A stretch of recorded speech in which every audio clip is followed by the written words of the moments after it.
anunciada a pandemia oficialmente no início de março, o presidente me pediu que acompanhasse o Ministério da Saúde para fazer essa comunicação junto com o presidente da Câmara, o presidente do Senado, numa sessão do Congresso, uma sessão extraordinária do Congresso. Chegamos lá e, imediatamente, conseguimos 5 bilhões iniciais, e eu, até na ênfase e no esforço do momento de pegar aquele recurso que era objeto de uma disputa política, eu disse, bom, esses 5 bilhões já vão nos ajudar a pulverizar o coronavírus. Não que eu pensasse que fossem só os 5 bilhões, mas era um uso muito melhor para aquele dinheiro do que a disputa política, na época que estava havendo em torno de uma emenda de relator. Eram 15 bilhões, 5 nós já tiramos naquela reunião e jogamos imediatamente para o ministro da Saúde. Ali começou uma grande escalada em busca de recursos ainda infraconstitucionais, porque não havia o espaço constitucional para nós gastarmos.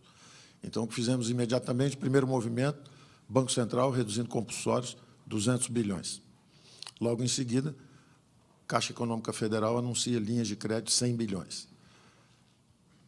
BNDES anuncia linhas de crédito 50 bilhões. São 350 bilhões nas primeiras semanas de linhas de crédito em bancos públicos oficiais e redução de compulsório para os bancos privados. Imediatamente, atenção para os idosos e mais vulneráveis. 150 bilhões em antecipação de benefícios a pensionistas e aposentados, assim como diferimento também de recolhimento de Simples e de FGTS para as pequenas empresas.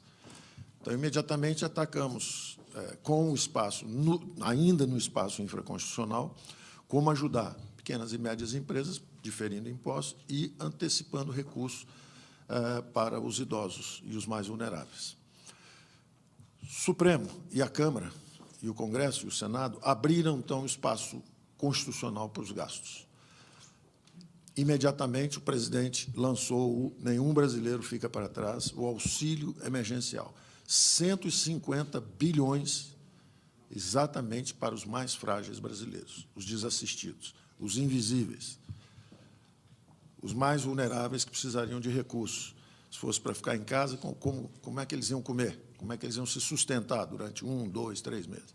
O presidente, então, lançou o auxílio emergencial, foram 150 bilhões, e seguidos logo depois de uma outra transferência também importantíssima, que preservou 10 milhões de empregos nos mercados oficiais. Ao mesmo tempo que em 38 milhões de brasileiros foram lançados ao descoberto, completamente abandonados, e o presidente, então, nos ajudou a formular esse programa de auxílio emergencial, havia também, no mercado formal, a importância de preservarmos empregos. Nas últimas 6, 7 semanas, nos Estados Unidos, foram destruídos 32 milhões de empregos no mercado formal e, no Brasil, foram preservados, registrados, cadastrados, a manutenção de 10 milhões de trabalhadores, graças ao programa que chamamos de BEM, os benefícios emergenciais. A empresa negocia, renegocia o salário e o governo entra bancando a diferença, pagando uma parte da diferença, de forma que a empresa, em vez de demitir, ela reduz um pouco o salário e o governo suplementa. Chamamos até de um programa de suplementação de salários.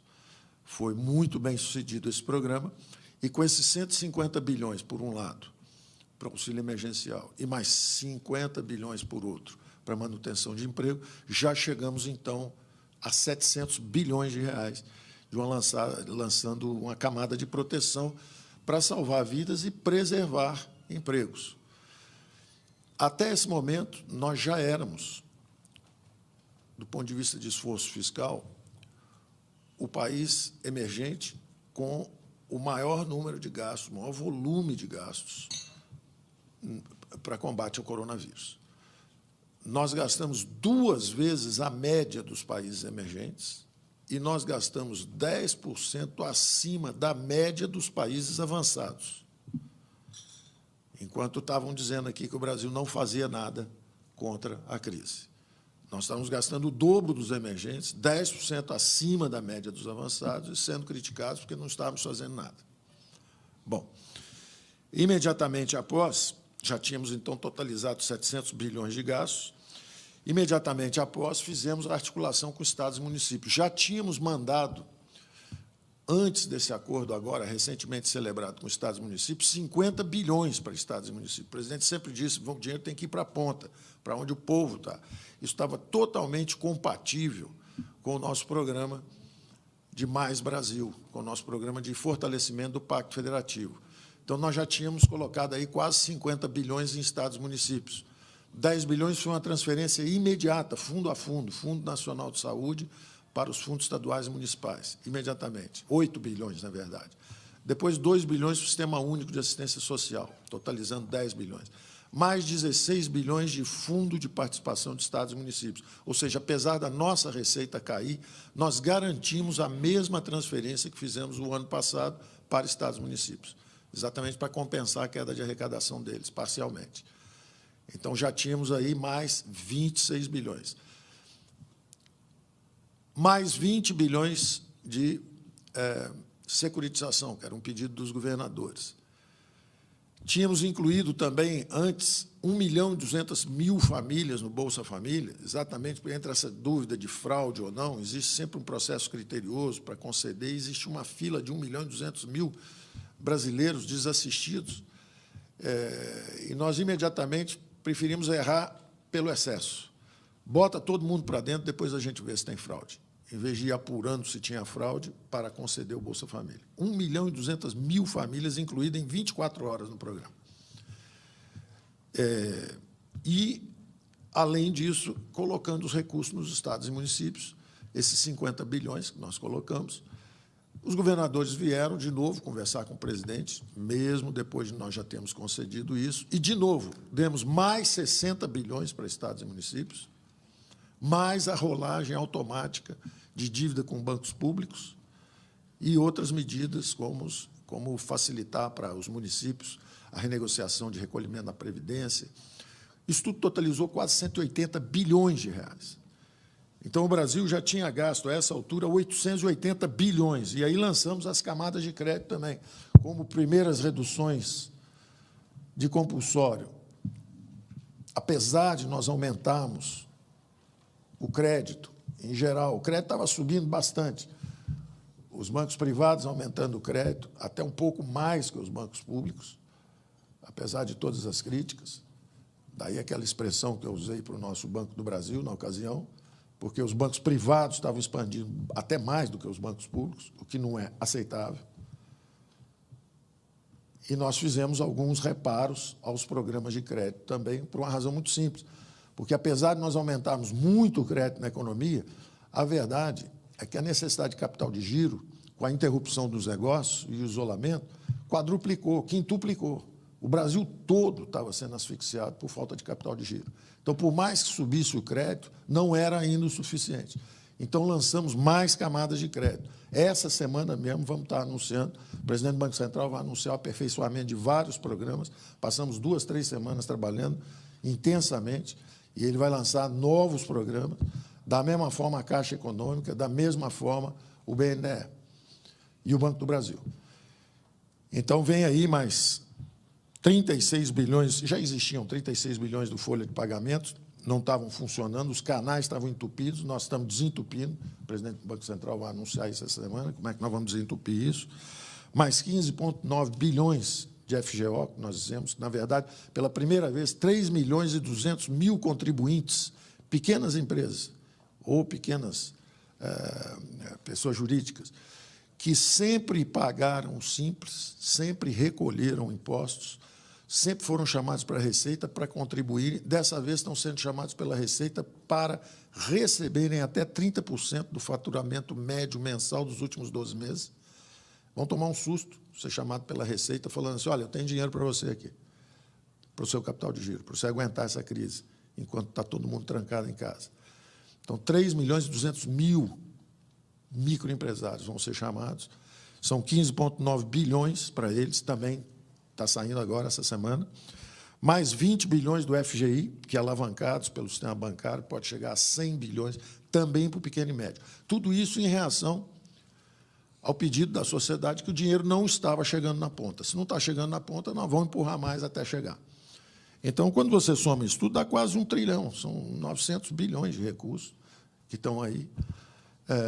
Naturalmente, isso pressiona os orçamentos esse ano, mas nós sabemos que o ano que vem tudo volta ao normal. Daí a importância do veto presidencial para que esse auxílio à saúde não se transforme em aumento de salários, que seriam despesas permanentes, quando, na verdade, nós temos que enfrentar agora essa crise da saúde. Então, está tudo... Isso é a síntese do nosso esforço até agora. Isso tem um documento aí de umas 40 páginas, depois vai ser distribuído para todos os senhores, também para a imprensa. Agora, o mais importante são os próximos passos, e o presidente também já determinou quais serão esses próximos passos. O presidente já lançou e comunicou isso, que por 2 meses nós vamos estender o auxílio emergencial. Nós estamos num nível de emergência total, a 600. Nós vamos começar agora uma aterrissagem com uma unificação de vários programas sociais e o lançamento de um Renda Brasil, que o presidente vai lançar, porque aprendemos também, durante toda essa crise, que havia 38 milhões de brasileiros invisíveis e que também merecem ser incluídos no mercado de trabalho. Vamos lançar um programa verde e amarelo, que o presidente, durante a campanha, já tinha dito: há regimes onde tem muitos direitos e pouquíssimos empregos. E há 40 milhões de brasileiros andando pelas ruas sem carteira assinada. Só que agora nós sabemos quem eles são. Nós digitalizamos e temos o endereço de cada um. E nós vamos formalizar esse pessoal todo, porque eles são brasileiros como todo mundo e eles eram invisíveis. Então, nós vamos estar lançando isso daqui a pouco. Então, o primeiro passo, vamos lançar essa camada de proteção com a extensão do auxílio emergencial por 2 meses. Enquanto isso, organiza-se a volta, o retorno seguro ao trabalho, dentro dos bons protocolos. Esse é um outro trabalho que a economia, durante esse período, fez também, quer dizer, junto com o Ministério da Saúde, pegando os protocolos no mundo inteiro. E há exemplos, inclusive no Brasil, de indústria de construção civil que manteve 93% da capacidade operando, 55 mil trabalhadores e menos de 20 mortes por coronavírus, exatamente porque estavam medindo temperatura, testando, tratando e monitorando com bons protocolos. Então, vem a nova fase aí, uns 60 dias, a gente espera que esses 60 dias, pelo menos, de auxílio emergencial que o presidente está estendendo, que nesses 60 dias haja essa organização de retorno seguro ao trabalho e depois entramos, então, numa fase, finalmente, de decolarmos novamente